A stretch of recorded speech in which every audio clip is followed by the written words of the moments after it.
That rude little hacker just about overloaded my GPU and crashed my game. In fact, when I loaded back in after the subsequent crash, my character died in their own world due to death blight.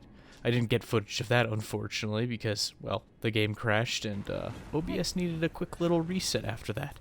But, yeah, here we are, still with patch 110 and still on the Enchanted Knight. I played a lot more and I got a lot of footage and I had to sift through it to make sure I was bringing you the better stuff. And it's a little less organized, but I had a lot of fun playing with all the different things, trying to find out what works and what doesn't work. Will this be a guide on what does and doesn't work? Not necessarily, but maybe you can learn a couple things from my mistakes and the mistakes of my enemies. All the same, I've been having a blast with this patch. I was, of course, more than ecstatic in the previous one. If you had any questions about the build, there's a little better intro in that one for what the build is comprised of. I suppose I could talk about the finer points. The build isn't optimized. If you wanted to optimize it, however, you could take a couple points out of dexterity. I think you can safely lower it to like 17 and throw those into vigor and have a better build overall. I wanted access to the Ant Spur Rapier, but I don't even use it, so you don't really need it. If you do want the dex that badly, you could also use the Millicent's Prosthesis, which would free up a handful of points of dexterity, and you can put that into vigor as well that way, if you really want the Ant Spur Rapier. All in all, I've been having a blast with the utility of the build, just being able to swap weapons and play with just about everything I could think of at the time. And I will be coming out with more build videos, hopefully lore-appropriate ones, new characters, and learning the new patch has been like trying to intake information via a fire hose. There's been a lot of it, and not everyone is quite so certain on what is and isn't when it comes to this patch.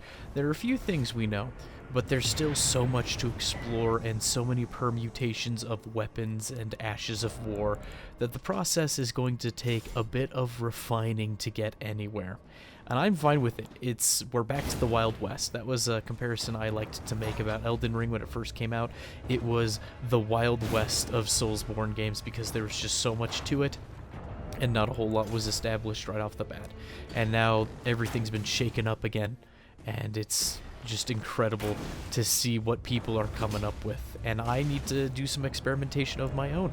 I'll admit that this character wasn't the biggest departure from how I normally play, but oh my goodness, disgusting Stormhawk axe stumbling on the first frame of damage. My goodness, there's so many things like that now. There's the Thunderstorm, there is the Stormcaller, Ash of War. I haven't done any of it in this video, but apparently Kick can combo into Ultra Greatswords if you angle the first swing of your Ultra Greatsword.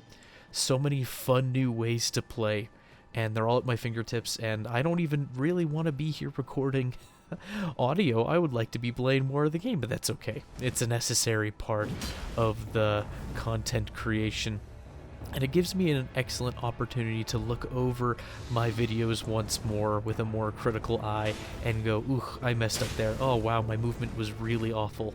And to make little notes and improve continually. And actually, it was astounding. The other day, I finally received my first negative comment on YouTube. I honestly expected one earlier, and it said something. It just said, noob gamer. That's it, noob gamer. And I was a little befuddled by that, because I never made any sort of insinuation that I am fantastic or even good at the game necessarily. I'm just a fan. I'm just having fun. And I can't imagine just going to somebody's channel, saying that, and just leaving. I feel like if you have so little to say, you wouldn't say anything at all, but hey, I don't delve into YouTube comment sections. That's not my thing. I've never been one for that, and it's only since it's become my comment section that I now like to dwell there, so to speak. Moving on to better topics. You know what I like to use? I like to use Night Maiden's Mist. The War Crimes Mist. Oh, there's something wonderful about it. It keeps people at bay. I wish it didn't tank everyone's frame rate, but I guess that's the other unspoken effect of the spell. And it does a great job at just holding the line These people do not want to go down this little tunnel when I thoroughly believe their Great Lances would do a much better job taking care of me, or whatever weapons they're holding. I'm not too confident in the power stance straight swords in a narrow little hallway like this. I feel like I'd be plinking off the walls right and left. But you can harass them with the Great Bow. A strength build that has access to Night Maiden's Mist just feels dirty. And to exemplify how dirty it feels, I'm able to lay down Night Maiden's Mist, keep them at bay, and then I can just hit them with a Radahn's Rain, which I can use, mind you, thanks to the third-person perspective around the safety of the corner, when I assume he wanted to do much the same thing with his own Radahn's Rain. Ugh, so disgusting. What I have begun to notice since everybody's been coming back to Elden Ring for the PvP thanks to the patch, and I don't know if it necessarily applies to this duo, but they just reminded me of it, is there are far more people using cheesy tactics in gank squads. And they're allowed to, absolutely. It's just kind of funny how I felt like there was a diminishing of those individuals in the months following the last update, and now they feel like they're back in full force. I'm running into more groups that 2 people in a group will be running the Flames of Madness, whatever that incantation happens to be called. Or I ran into a trio the other day of Rivers of Blood, and now that Rivers of Blood stumbles ya, that's terrifying to have 3 people just alternating that at ya in a tight, confined space. And I'm no parry wizard. That is beyond my skill set. It is something I should need and ought to practice, but I haven't yet. There's so many little rudimentary things that I'm still working on. I want to get to those setup parries. I want to learn those ones, because those seem the easiest and most manageable. And then we'll get to the reaction parries. But still, Blackfoot Flame Tornado and a corner bailing me out of trouble once again. I didn't realize how many instances of Radahn's Rain I had included in this video going over the footage one more time, but I can't help it. I love seeing the Great Bow just mince somebody. Even when it minces me, I just laugh. The concept of shooting 1 arrow in the ground and then 50 falling down on somebody's head is just ridiculous to the point of mirth. You know what else is ridiculous? The fact that the word knight and the fact that the word finger are both censored in this game, a game that features both of those words prominently amongst different characters and their titles. It feels so bad. I understand what they're trying to avoid, but I feel like they could have had some better filters for that nonsense. This poor Langdell Knigget just can't have his own name there, unfortunately. His roleplay effectiveness is ruined, unfortunately. That's why whenever I cosplayed as a Finger Maiden, I actually named the character Digit Maiden, just to make sure the word wasn't censored, because it bothered me that much. But enough of my endless tangents. There are so many things that are back and stronger than ever, some things that never were that are now fantastic, like Rivers of Blood is back, and there's major buffs to that. Curved swords are wonderful. There are so many combos you can do with colossal swords now, most of them including offhand weapons like an offhand lance, offhand halberd, offhand greatsword, or curved greatsword. Hey, I'm going to show off one of those on screen right now, where you can hit somebody with a crouch poke, and then you hit them with your offhand, and then if they're close enough, you can usually hit them with your main hand weapon again. If you have Storm Stomp and they roll near you, you can kind of start the chain over again. With anything that, combos with Storm Stomp. Storm Stomp is back, and better than ever. Some things that were never that good, like Waterfowl Dance on the Hand of Melania, is now very good. There's so many different options of things you can do, and I feel like we're just scratching the surface. I've seen people using offhand spear and main hand great hammer. I don't even know if it's good. I've just seen it. I want to play with sword and board and see how well that works out, and I'm able to fold nothing this poor Ashen one host and just control the area around me so well with this little bit of King of the Hill we're playing. I kind of feel bad for him, but not too bad, because it was a lot of fun in the moment. And I've only been playing with weapon and Ash of War combos for the most part. There is still a whole new frontier of spell to weapon and Ash of War combos, and maybe even other spell into other spell combos, since certain spells did have their poise damage increased. It's just a whole new world of possibilities, and I feel like I need to practice with more specific things before going nuts, but I feel like I get a clip or whatever that kind of exemplifies what I'm talking about, and then I move on to the next thing, which may not be the healthiest for my development and skill as a player, improving and whatnot, but it's like being a kid in a candy store. I don't have too much self-restraint, it seems, and I have a lot to learn. As a consequence of that, I think what I'm going to start doing is, for my next build, I'm going to pick an incredibly simple but robust build. No tricks up my sleeve necessarily, and I think I'm going to essentially practice the fundamentals of Elden Ring. You know, spacing, simple combos, things like that. Maybe it'll be a strength build, maybe it'll be a dex build. I haven't decided just yet. But I think whatever next approach I do, no gimmicks, just the basics. Learn the basics, get in some playtime, and understand the feel of the game. How does poise work? When to use hyper armor? When to punish? Maybe even how to pivot backstab. You know, the rudimentary things. Work on parrying, you know. I just want it to be a development arc. I wish I could have a training montage and have it over with, but that's not how learning works. That's not how you get better at things. You gotta put the time in, essentially, and you don't just put the time in because you gotta make sure that you're also practicing things correctly. Some people say practice makes perfect, but in reality, practice makes permanent. And if you practice doing something wrong over and over and over again, well, you're going to learn it wrong, and that could be disastrous. But we'll chill out on the philosophy for a moment and the life lessons, and just watch this Ashen one. Yeah, we defeated him earlier, dealing with King of the Hill, and Starcaller Cry pulls him down the elevator shaft, and the step forward kills myself as well. I couldn't be happier with a clip like that. It just makes me smile like an idiot. And like a simple idiot, I am just happy to be here. I am enthused, I am entertained, and I am glad to be playing the game. I am thankful to have something in my life to be passionate about, to be constantly learning about, striving to improve in, even as something as simple as a video game, to bring a modicum of joy.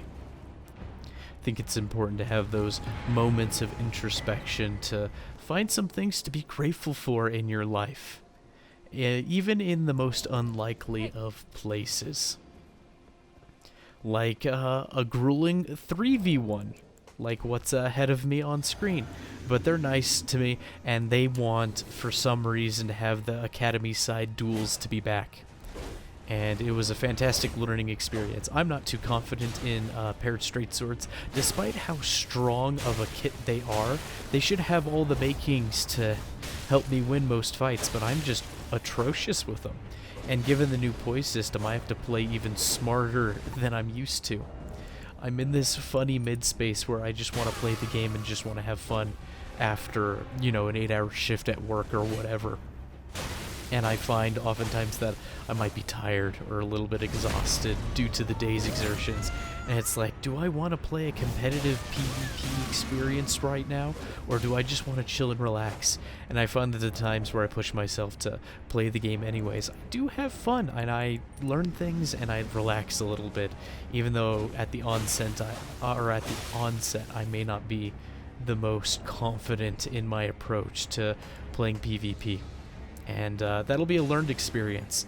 You know, you see content creators who've been playing the game as a full-time job since, like, Dark Souls 2, and some even earlier than that. And they must have, you know, approached mastery level with the game and the framework of the game, or the framework of the Soulsborne games. I believe mastery level is supposed to be somewhere around 10,000 hours in a particular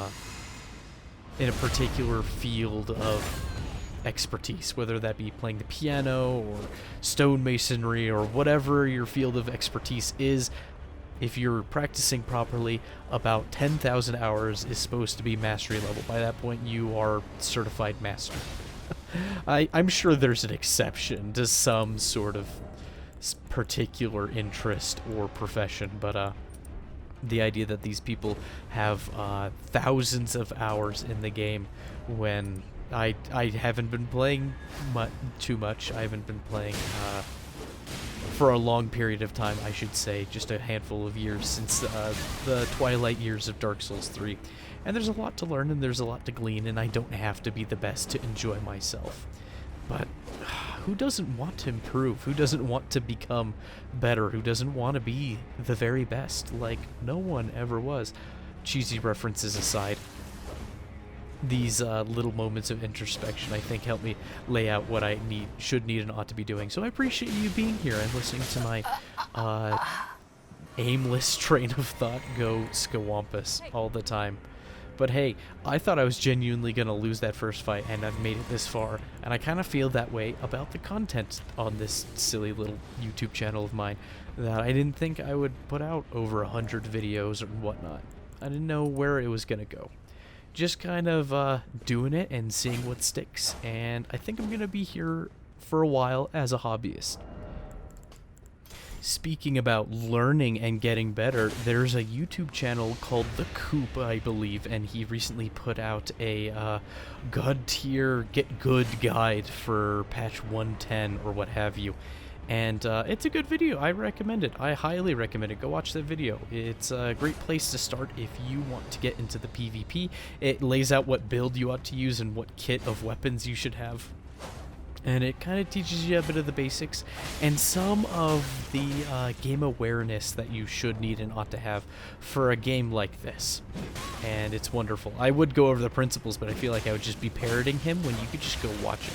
I might talk about a few of the things, but I found oftentimes with the people who are best at games like this and suspiciously have the highest view counts and subscriber counts, that they don't teach you how to play the game so much. They're not imparting their wisdom, they're just exercising what they've learned over their grueling Soulsborne experience. Meanwhile, it seems that it's the smaller channels that only have a couple thousand subscribers, or maybe 20,000 subscribers or what have you, are more interested in teaching you how to get where they've learned, and I really appreciate that little sense of community.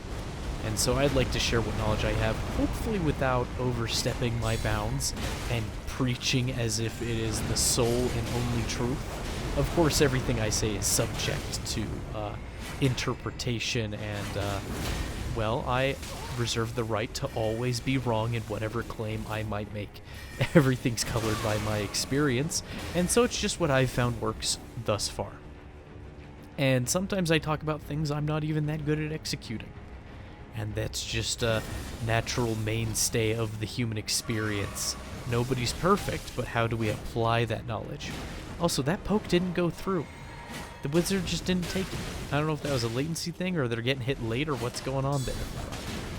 I was fishing for backstabs. I heard you could fish for backstabs now, like Dark Souls 3 or Dark Souls 1, and I wasn't having a whole lot of luck, but I had fun just playing with a simple little light rapier and this chunky armor.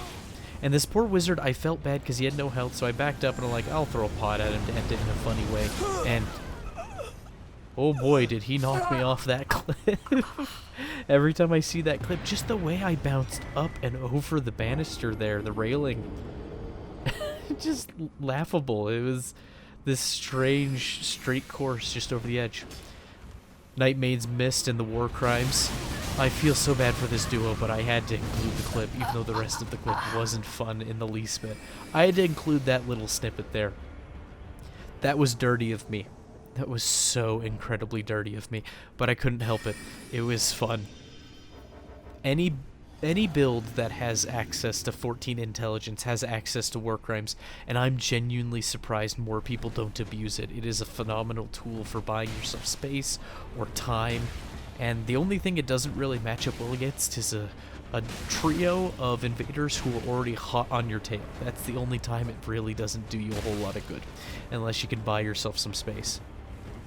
And I wish we could do something about the frame rate loss. My goodness. Here I am on screen, practicing with my fists. Am I awful with them? Yes, I should probably do a series of duels to get good at a couple rudimentary things when it comes to these new weapons that are supposed to be viable now. And get that game sense and spacing back. Back, I say, as if I ever truly had it. But here's an interesting interaction there. That Mikola cosplayer, along with the Mo cosplayer, the Mikola ran into my Black Flame Tornado. They ran into the edge of it about midway through the animation, and they didn't get caught up in the whole thing. And I don't know what caused that exactly. Was that latency? I couldn't say exactly, but they had very light armor. Don't know if that has much to do with the poise system anymore, especially when it comes to getting hit by Black Flame Tornado. So I need to practice more with fist weapons, I think, personally. I think until I get good with them, so to speak, I'm going to keep them as a sidearm, because there's something super satisfying about swapping to them and having that as an option, a fast two-hit running attack that will finish somebody off. Now, I've heard that it stumbles people repeatedly, and I believe it'll do that for most cases with the new patch, that just the running light attack will stumble people, as long as they're neutral and not experiencing hyper armor.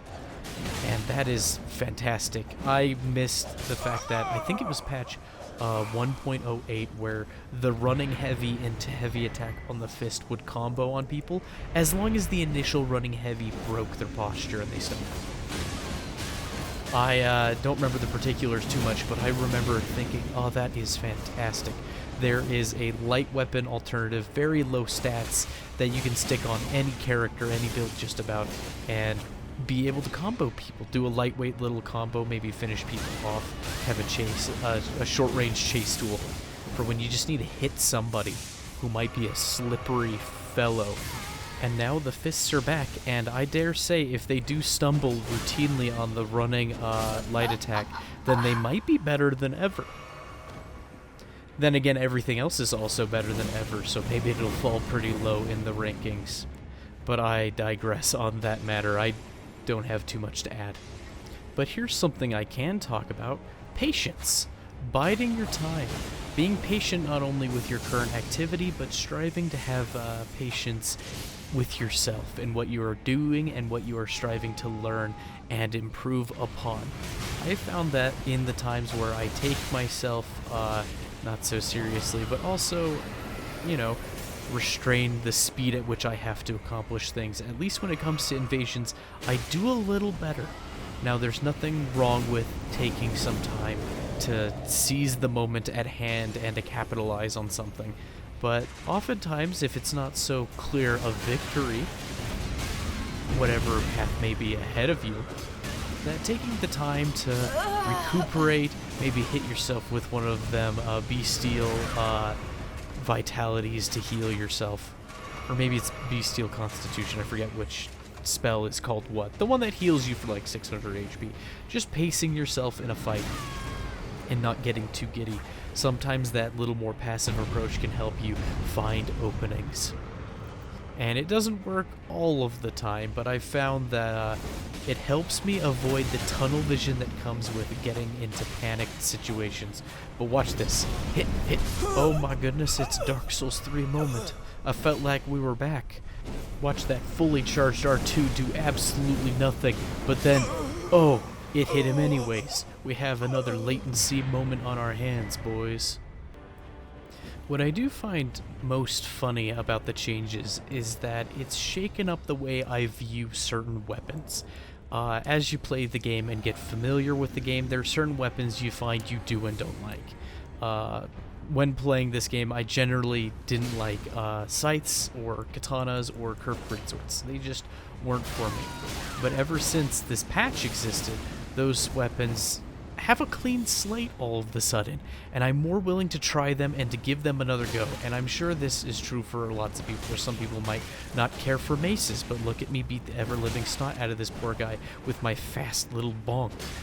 And I would love to learn how to do that for myself in the real world. Just wipe the slate clean of my preconceived notions concerning a subject, because it might help me to learn or improve or accept something that I don't normally like or agree with. And this is for minor things, like I don't like Brussels sprouts. Maybe I should give them a good go. There are some more serious things that may, have those preconceived notions for good reason. Now take a look at this fantastic hyper armor moment. Oh, I love that. The fact that a silly little hammer can trade with a great spear so well, it's just phenomenal to me. It just changed the whole outlook of the game, and for the better, I think. I want people with great spears, dual great spears, to fear a small little bonk because they may not win the trade. I love that thoroughly, even somebody with a madness spear. And here I am getting far too greedy and trying to trade as if the whole point system hasn't been flipped on its head. Some habits, long earned, die hard. My goodness. And you know what I don't remember very well? I don't remember Rykard and Tannen's quest line ending quite like this, but I guess ever since patch 110, this is just how the quest line finishes. You just see the two of them scrambling around in this little alcove, and you gotta put them both down like rats.